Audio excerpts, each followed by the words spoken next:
میں بھوک سے نڈھال گلی گلی بھیک مانگتی تھی۔ لوگ مجھے پتھر مارتے، تانے دیتے۔ میں رات کو اللہ کے سامنے بس یہی دعا کرتی، یا رب میری عزت بھی کسی دن لوٹا دینا۔ ایک دن ایک آدمی آیا اور بولا، ماں آج سے آپ میرے ساتھ رہیں گی۔ میں خوشی کے آنسوؤں میں ڈوب گئی، لیکن جب اس نے میرا ہاتھ پکڑ کے دروازہ کھولا تو میرا کلیجہ کانپ گیا۔ چلیے اب کہانی کو شروع کرتے ہیں، لیکن مجھے آپ ضرور بتائیے گا کہ آپ کو یہ کہانی کیسی لگی۔ پیٹ کی بھوک ایک ایسی چیز ہے جو انسان کو وہ کچھ بھی کرنے پہ مجبور کر دیتی ہے جو اس نے کبھی سوچا بھی نہیں ہوتا، اور میں بھی اب وہی کچھ کر رہی تھی۔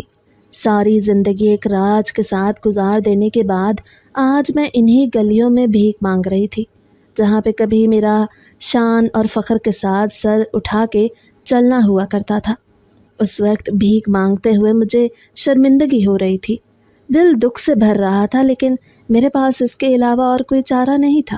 میں کہاں سے اپنا خرچ چلاتی؟ اولاد نے منہ پھیر لیا اور شوہر تو کئی برس پہلے گزر چکا تھا۔ دنیا میں میرا کوئی ٹھکانہ نہیں تھا اور مجھ جیسی لاچار عورت کا کوئی آسرا نہیں تھا۔ ان گلیوں میں بھیک مانگتے ہوئے میں اپنے لیے کھانے کا سامان پیدا کر رہی تھی تاکہ 2 وقت کی روٹی کھا سکوں، لیکن اس کے ساتھ ساتھ میں اللہ سے یہی دعا کرتی کہ یا اللہ مجھے عزت کی روٹی دینا۔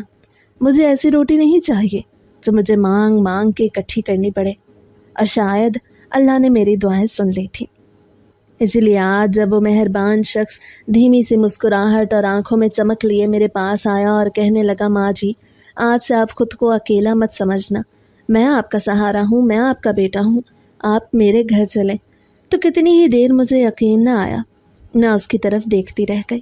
میں سمجھ نہیں پا رہی تھی کہ وہ مذاق کر رہا ہے، وہ واقعی سچ کہہ رہا تھا، لیکن جب اس نے میرا ہاتھ تھام کے مجھے اٹھایا اور پھر عزت کے ساتھ اپنے گھر لے جانے لگا تو میں جیسے ہواؤں میں اڑنے لگی۔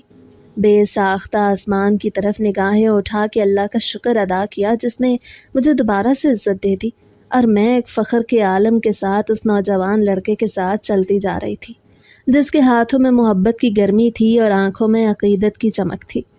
میرا نام زینت ہے۔ کبھی میرے شوہر کے کندھوں پہ ایک چھوٹا سا خوشحال گھر آباد تھا۔ صحن میں نیم کے درخت کی چھاؤں میں بچے کھیلتے تھے۔ دیواروں پہ لٹکے ہوئے پرانے فوٹو فریموں میں ہماری مسکراہٹیں قید تھیں۔ میرے شوہر قاسم محنتی آدمی تھے۔ وہ صبح سویرے بازار نکلتے، دن بھر دھوپ میں پسینہ بہاتے اور شام کو واپس آ کے میرے ہاتھ کے بنے کھانے کے ذائقے کو تعریفوں سے نوازتے۔ اس وقت میرے دل میں فخر تھا کہ میرے بچے ماں باپ کی دعاؤں میں پروان چڑھ رہے ہیں، لیکن تقدیر نے کس بے رحمی سے وہ سب چھین لیا۔ قاسم ایک دن مزدوری کے دوران گر کے زخمی ہوئے۔ علاج کے لیے پیسے نہ ہونے کے باعث زخم نے اندرونی انفیکشن کی شکل اختیار کر لی۔ کئی دن تک ہسپتال میں علاج ہوتا رہا، لیکن کوئی فرق نہ پڑا، اور ایک دن اسی بیماری اور تکلیف کی حالت میں انتقال کر گئے۔ ہسپتال میں ڈاکٹر نے کہا اگر بروقت علاج ہوتا تو بچ جاتے۔ اس دن میرا دل پہلی بار بری طرح ٹوٹا۔ میں تو جیسے ایک دم چھاؤں سے کڑی دھوپ میں آ گئی تھی۔ قاسم کے مرنے کے بعد جیسے میری بھی دنیا ختم ہو گئی، اندھیر ہو گئی۔ اب اپنے بچوں کے ساتھ اکیلے رہ جانا کتنی بڑی اذیت تھی۔ مجھے اب اندازہ ہوا۔ 2 بیٹے، 1 بیٹی کے ساتھ میں دنیا کے بیچ اکیلی رہ گئی۔ شروع میں رشتہ داروں نے 2-4 دن کی ہمدردی دکھائی، مگر پھر دھیرے دھیرے ہر ایک نے منہ موڑ لیا۔ میں نے اپنے بچوں کے ساتھ دل کو بہلانا چاہا۔ سوچا قاسم چلے گئے ہیں تو میری اولاد میرے پاس ہے، وہ میرا سہارا بنے گی اور مجھے بڑھاپے میں سکون پہنچائے گی۔ لیکن میں نہیں جانتی تھی کہ میری اصل آزمائش تو اب شروع ہوگی، اصل امتحان تو ابھی باقی تھا۔ قاسم کے مرنے کے کچھ عرصے کے بعد ہی بچوں کے دلوں میں فرق آنا شروع ہو گیا۔ ان کے لہجے میں سختی آ گئی، یوں جیسے قاسم کے چلے جانے کے بعد ان کے لیے بھی حالات تنگ ہو گئے ہیں، اور میری 2 وقت کی روٹی ان کے اوپر بھاری پڑنے لگی۔ بہوؤں کے دلوں میں بھی سختی آ گئی۔ بڑے بیٹے نے کہا اماں اب آپ کو اپنے لیے خود سوچنا ہوگا، میں اپنے بچوں کی پرورش بھی مشکل سے کر رہا ہوں۔ چھوٹا بیٹا اپنی بیوی کے کہنے پہ شہر چلا گیا اور پلٹ کے کبھی نہ پوچھا کہ ماں زندہ ہے یا مر گئی۔ گھر کی 4 دیواری جب ٹوٹتی ہے تو عزت بھی ساتھ جاتی ہے۔ پہلے میں نے محلے کی خواتین سے سلائی کا کام لینا چاہا، دوپٹہ اوڑھ کے دروازہ کھٹکھٹاتی تو دروازہ کھولنے والی کی آنکھوں میں ترس کم اور طنز زیادہ ہوتا۔ کچھ دن کپڑے سلے مگر دھاگا، سوئی، بجلی کے بل کے پیسے کچھ بھی پورا نہ ہوا۔ بچوں کے پیٹ کی بھوک میری عزت کی رگوں کو چیرنے لگی۔ میں نے سوچا زینت اگر بھیک مانگ کے بھی ان کے پیٹ بھرنے ہیں تو کرنا پڑے گا۔ عزت گئی تو گئی مگر پیٹ کا دوزخ تو بھرنا پڑے گا نا۔ پہلا دن تھا جب میں نے ہاتھ پھیلایا۔ مسجد کے باہر کھڑی ہو کے دھیمی آواز میں کہا، بیٹا اللہ کے نام پہ کچھ دے دو۔ کچھ لوگوں نے چند روپے ڈالے مگر زیادہ تر نے نظریں پھیر لیں۔ دن گزرنے کے ساتھ میں نے سیکھ لیا کہ کن دروازوں پہ نرم دل لوگ ہیں اور کن گلیوں میں پتھروں کے سوا کچھ نہیں ملتا۔ کچھ بچے مذاق میں مجھ پہ کچرا پھینکتے، کچھ لوگ طنزیہ ہنسی ہنستے۔ ایک دن ایک نوجوان نے کہا، بوڑھی عورت جوانی میں کچھ نیکی کر لیتی تو آج یوں ذلیل نہ ہوتی۔ یہ الفاظ میرے کانوں میں ہتھوڑے کی طرح گونجتے رہے۔ میں نے آنکھوں کے آنسو پونچھ کے آسمان کی طرف دیکھا اور دھیمی آواز میں کہا، یا رب اگر یہ میری آزمائش ہے تو مجھے صبر دے، میری عزت بھی کسی دن لوٹا دینا۔ رات کا وقت میری زندگی کا سب سے مشکل حصہ تھا۔ بھیک مانگ کے جو تھوڑا سا کھانا ملتا وہ میں بچوں کے لیے بچا لیتی، لیکن اب بچے بھی تو دور ہو چکے تھے نا۔ میرا پیٹ خالی رہتا اور دل بھاری ہوتا۔ میں اکثر مسجد کے دروازے کے پاس بیٹھتی، وہاں کا فرش ٹھنڈا اور محفوظ لگتا تھا۔ کبھی کبھار جب کسی نمازی کی نظر میرے آنسوں پہ پڑتی تو وہ خاموشی سے چند روپے رکھ جاتا، مگر زیادہ تر لوگ مجھے یوں دیکھتے جیسے میں ایک جرم ہوں جسے برداشت کرنا ان پہ واجب نہیں۔ ایک رات بارش زوروں پہ تھی، آسمان پہ بجلی چمکتی، بادل زور سے گرج رہے تھے۔ میں مسجد کے ستون کے سائے میں سمٹ کے بیٹھی تھی۔ میری چادر بھیگ کر بدن سے چپک گئی۔ میرے ہاتھ دعا کر رہے تھے، یا رب تو نے کبھی کسی کو مایوس نہیں کیا، میرا بھی کوئی سہارا بنا دے۔ آنکھوں میں نمی اور دل میں تھکن کے ساتھ میں امید کے بیچ ڈوبتی رہی۔ صبح کا اجالا ہو رہا تھا جب میں نے قدموں کی چاپ سنی۔ بارش کے بعد زمین سے نمی کی خوشبو آ رہی تھی۔ میں نے سر اٹھایا تو ایک درمیانی عمر کا آدمی سامنے کھڑا تھا۔ اس کی آنکھوں میں ایک عجیب سی سنجیدگی تھی۔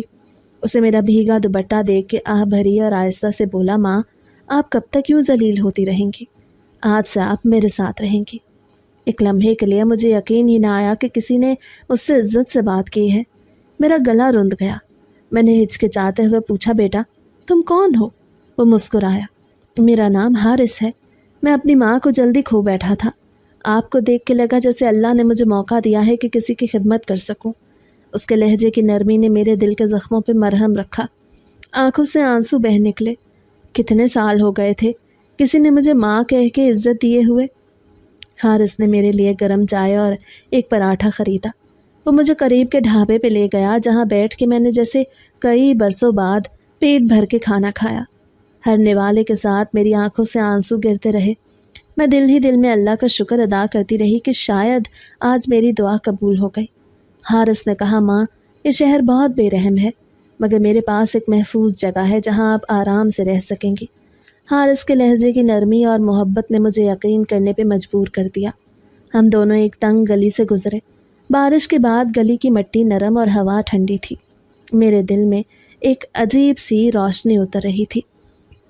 راستے میں گزرنے والے لوگ ہمیں دیکھتے مگر میں اب ان کی نظروں کی پرواہ نہیں کر رہی تھی۔ پہلی بار مجھے لگا جیسے میرا کوئی سہارا ہے۔ میرا دل اب شکر گزار تھا۔ جب ہم اس گلی کے آخری سرے پہ پہنچے تو ایک پرانا سا مکان نظر آیا۔ مکان کی دیواریں نمی سے بھری ہوئی تھیں اور چھت کے کناروں سے پانی کے قطرے ٹپک رہے تھے۔ حارث نے میرے ہاتھ کو نرمی سے تھاما۔ اس کے لمس میں عجیب گرمی تھی جو سردی کے باوجود میرے بدن میں سرایت کر گئی۔ وہ مسکرایا، ماں آپ اب اکیلی نہیں۔ اسے جیسے مجھے یقین دلایا۔ میں بھی جواباً مسکرا دی، لیکن جیسے ہی اس نے دروازہ کھولا ایک عجیب سا اندھیرا اور خاموشی باہر کو لپکی۔ اندر کی فضا میں باسی کپڑوں اور نمی کی ملی جلی بو تھی۔ کھڑکیاں بند تھیں اور کمرے کے کونے میں دھندلا سا سایہ ہلتا ہوا سا لگا۔ میرا کلیجہ ایک دم کام گیا۔ میں نے حارث کے چہرے پہ دیکھا، وہ اب بھی مسکرا رہا تھا مگر اس مسکراہٹ میں کچھ ایسا تھا جو پہلے نہیں تھا۔ ایک پل کے لیے مجھے لگا شاید میرا اپنا دل مجھے دھوکہ دے رہا ہے، مگر میرے جسم کے رونگٹے تو اس وقت کھڑے ہوئے۔ اللہ کے حضور میرے دل نے پھر دھڑکتے ہوئے فریاد کی، یا رب اب یہ کون سا امتحان ہے؟ باہر کی بارش تو اب تھم چکی تھی مگر ہوا میں ابھی تک نمی تھی۔ میں نے اپنی بھیگی چادر سینے کے گرد لپیٹی اور اندر جھانکا۔ کمرے کی خاموشی میں دیواروں کے کونے جیسے کچھ چھپا رہے ہوں۔ فرش پہ کچھ پرانے کپڑے اور بوسیدہ اخبار بھی بکھرے تھے، مگر حارث نے مجھے تسلی دیتے ہوئے کہا، ماں یہ گھر پرانا ہے، کچھ دنوں سے بند پڑا تھا، اس لیے تھوڑا ایسا دکھ رہا ہے۔ آپ ڈرے نہیں، اب یہ آپ کا بھی گھر ہے۔ وہ محبت سے مجھے لے کے اندر کی طرف بڑھا۔ میں نے خود کو سمجھایا کہ شاید میں ہی کچھ زیادہ سوچ رہی ہوں۔ اتنے دیر ذلت اور خوف میں رہنے کے بعد اب اگر کوئی نرمی دکھا رہا ہے تو مجھے یقین نہیں آ رہا۔ حارث نے کمرے کے بیچ میں رکھی ایک ٹوٹی پھوٹی کرسی کو سیدھا کیا اور کہا، آپ بیٹھیں، میں چولہا جلا کے آپ کے لیے چائے بناتا ہوں۔ میں نے کرسی پہ بیٹھتے ہوئے اس پورے کمرے کا جائزہ لیا۔ دیوار پہ کچھ پرانے کیل لگے تھے جیسے کبھی یہاں تصویریں لگی ہوں۔ ایک کونے میں مٹی کا ٹوٹا ہوا گملہ تھا جس میں سوکھا سا پودا پڑا تھا۔ کھڑکی کے شیشوں پہ بارش کے قطرے چمک رہے تھے۔ حارث باورچی خانے کی طرف گیا جو کہ کمرے سے ہی جڑا ہوا ایک چھوٹا سا حصہ تھا۔ میں نے آہستہ آہستہ سانس لی۔ اتنے دن بعد کسی چھت تلے بیٹھنا میرے لیے تو ایک نعمت تھی۔ چائے کی خوشبو نے تو میرے دل کو کچھ سکون دیا۔ حارث 2 کپ بھر کے لایا۔ جب میں نے چائے کا پہلا گھونٹ لیا تو میری آنکھوں کے کنارے پھر بھیگ گئے۔ میں نے کہا، بیٹا اللہ تمہیں خوش رکھے، تم نے ایک لاچار عورت کا سہارا بن کے میری دعا قبول کروا دی۔ وہ مسکرایا مگر اس کی آنکھوں کے پیچھے کوئی گہری سوچ چھپی تھی۔ اسے دھیمے لہجے میں کہا، ماں آپ کو اندازہ نہیں کہ میں بھی کتنا اکیلا ہوں۔ جب میں نے آپ کو دیکھا تو لگا جیسے یہ موقع اللہ نے مجھے دیا ہے۔ آپ جیسی ماں کی خدمت کر کے شاید میں اپنی محرومیوں کو بھر سکوں۔ اس کی باتیں میرے دل کو چھو گئیں مگر ایک ہلکی سی بے چینی بھی باقی رہی۔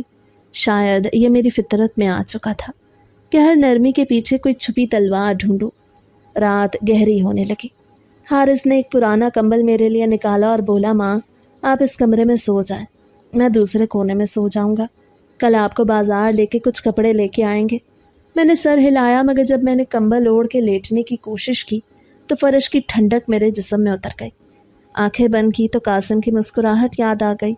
یادوں کے یلغار نے میرے دل کو بھگو دیا۔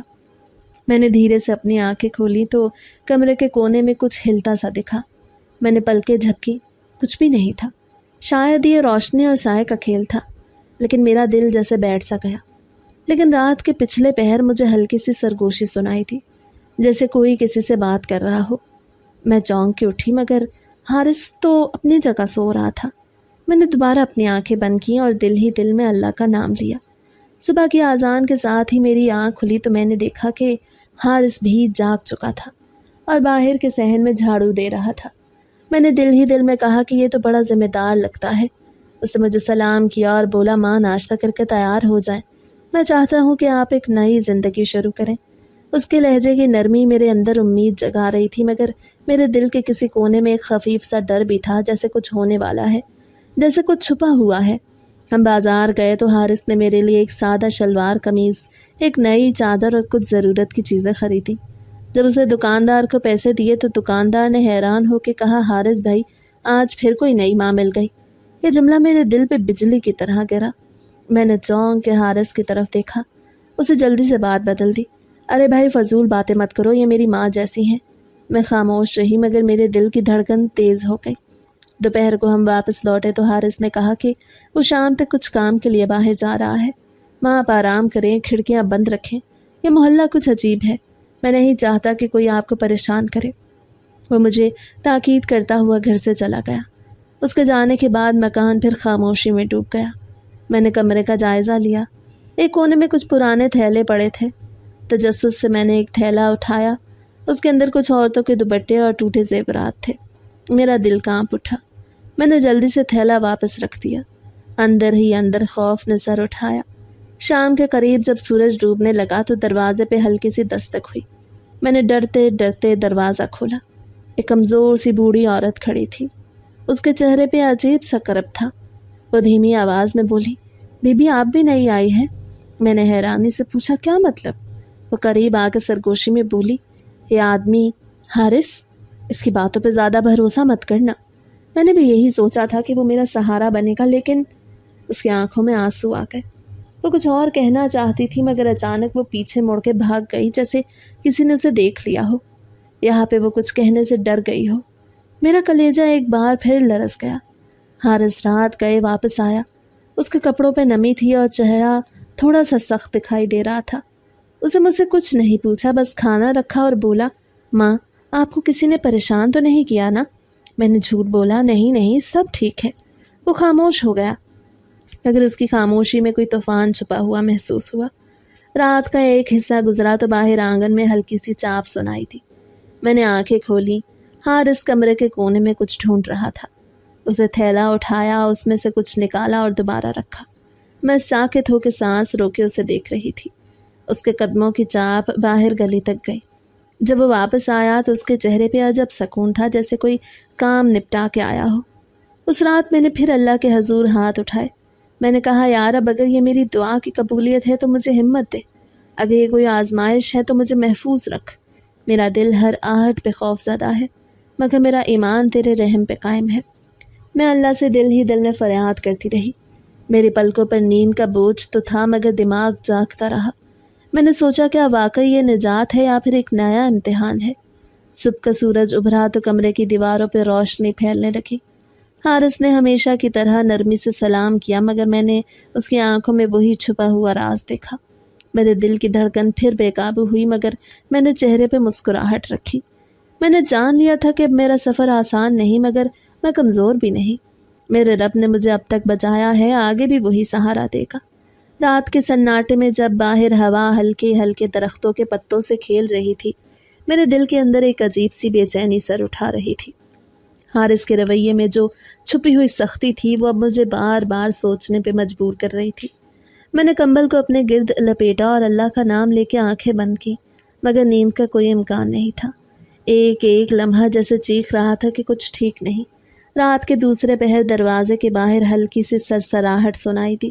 میں نے چونک کے سر اٹھایا۔ سایہ سے کھڑکی کے پاس سے گزرا۔ میں نے اپنی دھڑکنوں کو قابو میں کرنے کی کوشش کی۔ سوچا شاید یہ میرا وہم ہو، مگر وہم اتنا واضح کیسے ہو سکتا ہے؟ اچانک مجھے کمرے کے کونے میں رکھا وہی پرانا تھیلا یاد آیا جس میں دوپٹے اور ٹوٹے زیورات تھے۔ دل نے کہا، زینت یہ سب کچھ عام نہیں۔ میں نے حوصلہ کیا، دھیرے دھیرے اٹھی اور تھیلے کو تھوڑا سا کھسکایا۔ ایک ہلکی سی روشنی کھڑکی سے اندر آ رہی تھی۔ تھیلے کے اندر سے ایک چھوٹا سا پرس گرا جس پہ کسی کا نام مٹا ہوا تھا۔ پرس کے اندر ایک پرانی تصویر تھی، ایک جوان عورت جس کی آنکھوں میں اداسی اور ہونٹوں پہ ہلکی سی مسکراہٹ تھی۔ تصویر کے پیچھے لکھا تھا، حارث بھائی شکریہ کہ آپ نے سہارا دیا، نجمہ۔ میرے ہاتھ کام گئے۔ میرا دل کہہ رہا تھا کہ نجمہ بھی شاید میری طرح کسی دن بھیک مانگتی حالت میں اس کے ساتھ آئی ہوگی، مگر وہ کہاں ہے؟ اس سوچ نے میرے جسم کے رونگٹے کھڑے کر دیے۔ اسی لمحے دروازے کے باہر سے مدھم آواز آئی جیسے کوئی دبے پاؤں چل رہا ہو۔ میں نے جلدی سے تھیلا واپس رکھا اور کمبل اوڑھ کے لیٹ گئی۔ چند منٹ بعد دروازہ چرچرا کے کھلا۔ حارث اندر آیا مگر اس کے چہرے پہ وہ نرم مسکراہٹ نہیں تھی جو وہ دن میں دکھاتا تھا۔ اس کی آنکھیں تیز اور محتاط تھیں۔ وہ کمرے کا جائزہ لے کے جیسے اطمینان کر رہا تھا کہ سب کچھ ویسا ہی ہے۔ میں نے سانس روک کے اللہ کا نام لیا تاکہ وہ یہ نہ سمجھے کہ میں جاگ رہی ہوں۔ صبح کی اذان سے پہلے وہ واپس لیٹ گیا۔ مجھے محسوس ہوا کہ اس کے قدموں کی چاپ جیسے میرے دل پہ ہتھوڑے برسا رہی ہو۔ اگلی صبح میں نے فیصلہ کیا کہ اب میں خاموش نہیں رہ سکتی۔ میں نے خود سے کہا، زینت تم نے ساری زندگی برداشت کی، مگر یہ آزمائش شاید تمہیں کسی بڑی چیز کے لیے تیار کر رہی ہے۔ دوپہر کے وقت جب حارث بازار گیا، میں نے پھر کمرے کا جائزہ لیا۔ کھڑکی کے نیچے ایک چھوٹا سا سوراخ نظر آیا۔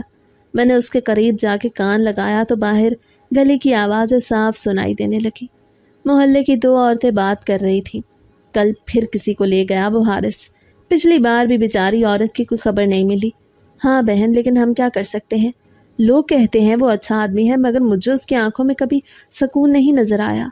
عورتوں کی باتوں نے مجھے چکنا کر دیا۔ ان الفاظ نے میرے دل میں خوف کی ایک لہر دوڑا دی۔ میں نے سوچا اگر میں بھی کسی دن غائب ہو گئی تو کوئی میرے لیے آواز بھی نہیں اٹھائے گا۔ اسی سپہر دروازہ بجا۔ میں نے ہچکچاتے ہوئے کھولا تو ایک دبلی پتلی جوان لڑکی کھڑی تھی۔ اس کی آنکھیں ڈری ڈری تھیں۔ اسے جلدی سے کہا، آنٹی آپ نہیں ہے نا؟ حارث بھائی وہ آپ محتاط رہیں، میں زیادہ دیر نہیں ٹھہر سکتی۔ میں نے اسے روکنے کی کوشش کی مگر وہ تیزی سے چلی گئی۔ شام تک میں نے دعا کرتے ہوئے وقت گزارا۔ حارث جب لوٹا تو اس نے حسب معمول میٹھے لہجے میں سلام کیا، مگر اس کی نظریں عجیب سی تھیں۔ کھانے کے دوران میں نے اس سے کہا، بیٹا یہ محلہ کیسا ہے؟ لوگ کچھ عجیب سی باتیں کر رہے تھے۔ اس کا چہرہ ایک دم تن گیا۔ اس نے کہا، ماں آپ کو دوسروں کی باتوں پہ یقین نہیں کرنا چاہیے، یہ سب جھوٹے لوگ ہیں۔ اس کے لہجے میں وہ نرمی نہ رہی۔ میں خاموش ہو گئی، مگر دل کے اندر ہلچل بڑھ گئی۔ رات کو میں نے کمبل کے اندر چھپ کے اللہ سے دعا کی کہ یا رب اگر یہ آدمی واقعی بدنیت ہے تو مجھے عقل دے، ہمت دے، اگر میرا سہارا ہے تو میرے شک کو دور کر دے۔ اچانک رات کے تیسرے پہر مجھے ایک ہلکی سی سسکی سنائی تھی۔ ایسا لگا جیسے کوئی دیوار کے پیچھے رو رہا ہو۔ میں نے کان لگا کے سنا، ہاں یہ سسکی کسی عورت کی تھی۔ میرا دل لرز اٹھا۔ میں نے دبے پاؤں دروازے کی طرف قدم بڑھائے۔ گلی کے کونے پر اندھیرے میں دو سائے حرکت کر رہے تھے۔ ایک سایہ حارث کا تھا اور دوسرا شاید کوئی نامعلوم عورت تھی۔ حارث کی آواز آ رہی تھی، چپ رہو، اگر شور مچایا تو تمہیں بھی باقیوں کی طرح غائب کر دوں گا۔ میری آنکھوں کے سامنے اندھیرا چھا گیا، کلیجہ جیسے سینے سے باہر آ جائے۔ میں نے فوراً دروازہ بند کر لیا اور واپس کمبل کے اندر جا کے بیٹھ گئی۔ جسم کانپ رہا تھا۔ صبح کو میں نے فیصلہ کیا کہ اب وقت ہے کہ میں سچ کا سامنا کروں۔ میں نے دل ہی دل میں باقی عورتوں کو یاد کیا جن کی تصویریں یا نشانیاں میں نے دیکھی تھیں۔ دوپٹے، پرس، ٹوٹے زیورات، یہ سب کہانیاں تھیں جن کے انجام کا کوئی گواہ نہیں تھا۔ اسی دن دوپہر کو دروازے پر پھر وہی بوڑھی عورت آئی جس سے پہلے مجھے خبردار کیا تھا۔ اس بار وہ اور بھی خوفزدہ لگ رہی تھی۔ اسے دھیرے سے کہا، میں نجمہ کی ماں ہوں، میری بیٹی بھی ایسے ہی گئی تھی، پلیز اگر آپ کے پاس کوئی موقع ہو تو پولیس کو خبر کر دینا، مگر ابھی مت کرنا، وہ بہت خطرناک ہے۔ میں نے کانپتے ہاتھوں سے اس کے ہاتھ تھامے، آنکھوں سے آنسو بہہ نکلے۔ اماں آپ فکر نہ کریں، اللہ ہمارے ساتھ ہے۔ اس دن میں نے کمبل کے نیچے اپنے کپڑوں کے اندر ایک چھوٹا سا کاغذ چھپا لیا۔ میں نے سوچا کہ اگر کچھ ہوا تو یہ کاغذ کسی نمازی کے ہاتھ لگ جائے گا۔ کاغذ پہ میں نے لکھا، حارث بے سہارا عورتوں کو یہاں لاتا ہے، اگر میں غائب ہو جاؤں تو پولیس کو بتانا، زینت۔ شام کو جب حارث لوٹا تو اس کی نظروں میں چمک اور چہرے پہ ایک عجیب سکون تھا۔ اسے مجھے دیکھ کے کہا، ماں کل آپ کو ایک نئی جگہ دکھاؤں گا، وہاں آپ مزید عورتوں کو سہارا دینے میں مدد کریں گی۔ اس کے الفاظ میرے لیے کسی خنجر سے کم نہیں تھے۔ میں نے دھیرے سے مسکرا کے کہا، بیٹا اللہ جو چاہے گا وہی ہوگا۔ اس رات میں نے پہلی بار دل میں یہ طے کیا کہ میں اب خاموش نہیں رہوں گی۔ خوف نے میرے جسم کو جکڑا ہوا تھا، لیکن میرے رب پہ ایمان نے میری روح کو مضبوط کر دیا تھا۔ میں نے خود سے کہا، اور اگلے دن حارث مجھے لے کے شہر کی طرف چلا گیا۔ اور پھر مجھے نہیں معلوم، ایک دکان پہ رک کے اس نے کسی آدمی سے کچھ دیر بات کی۔ میں دور کھڑی تھی، ان دونوں کا جھگڑا دیکھ رہی تھی، لیکن اس وقت جانے میرے دل میں کیا سمائی، میں وہاں سے چپکے سے نکل گئی۔ حارث کے متعلق اب تک جتنی بھی باتیں سنی تھیں اور جو کچھ بھی جانا تھا، ان کی وجہ سے میرے دل میں یہی خیال آ رہا تھا کہ حارث ایک اچھا انسان نہیں اور مجھے اس کے ساتھ نہیں رہنا۔ بے شک اس نے مجھے ماں جیسی عزت دی، لیکن اب تک حارث کا کردار مشکوک تھا، اس لیے میں نے چپ چاپ اس جگہ کو چھوڑ دیا اور بازار میں اپنے چہرے کو ڈھکتے ہوئے ایک جگہ پہ آ کے خاموشی سے بیٹھ گئی۔ وہاں پہ چند اور فقیر بھی بیٹھے تھے۔ میں نے سارا دن دھڑکتے ہوئے دل کے ساتھ وہیں پہ گزار دیا، کیونکہ مجھے اس بات کا ڈر تھا کہ کہیں حارث کو پتہ نہ چل جائے، لیکن شکر ہے وہ مجھے ڈھونڈتا ہوا میرے سامنے سے ہی گزر گیا اور اسے میں نہیں ملی۔ بے ساختہ میں نے سکون بھرا سانس خارج کیا، لیکن اب ایک مشکل تھی، میں کہاں پہ رہوں گی، کس کے پاس جاؤں گی؟ یہاں اس شہر میں میرا کوئی ٹھکانہ نہیں تھا۔ یہی سوچ کر بازار کی مسجد کے دروازے پہ چلی آئی اور وہاں پہ ابھی بیٹھے ہوئے کچھ ہی دیر گزری تھی کہ اچانک ایک زوردار چکر آیا اور پھر میں وہیں مسجد کی سیڑھیوں میں گر گئی۔ لیکن بے ہوش ہونے سے پہلے میں نے دو مہربان ہاتھوں کو اپنی طرف بڑھتے ہوئے دیکھ لیا۔ پھر جب مجھے ہوش آیا تو خود کو ایک حویلی میں پایا۔ حویلی کی در و دیوار بہت اونچے اونچے تھے اور ایک خاموشی سے پھیلے ہوئے نظر آتی۔ پرانی حویلی بہت ساری کہانیاں سناتی ہوئی محسوس ہوتی اور میں اس حویلی میں بند انجانے خدشات سے ڈر رہی تھی اور خود کو حوصلہ دے رہی تھی۔ زینت، اب وقت ہے کہ تم دوسروں کی عزت بھی بچاؤ، اللہ نے تمہیں شاید اسی لیے یہاں بھیجا ہے۔ وہ رات شاید میری زندگی کی سب سے طویل رات تھی۔ میں دل میں ہزاروں سوالوں کے ساتھ اس بوسیدہ بستر پہ لیٹی رہی۔ کمرے میں عجیب سی خاموشی تھی۔ بظاہر تو وہ حویلی کسی عام گھر کی طرح لگتی تھی، مگر اس کی دیواروں پہ لٹکے پرانے فریم درختوں کے سائے میں جھولتے ہوئے بوسیدہ جھاڑ، فانوس اور گیلے فرش کی بو نے میرے دل میں وسوسے بھر دیے۔ کھڑکی کے باہر ہوا چل رہی تھی،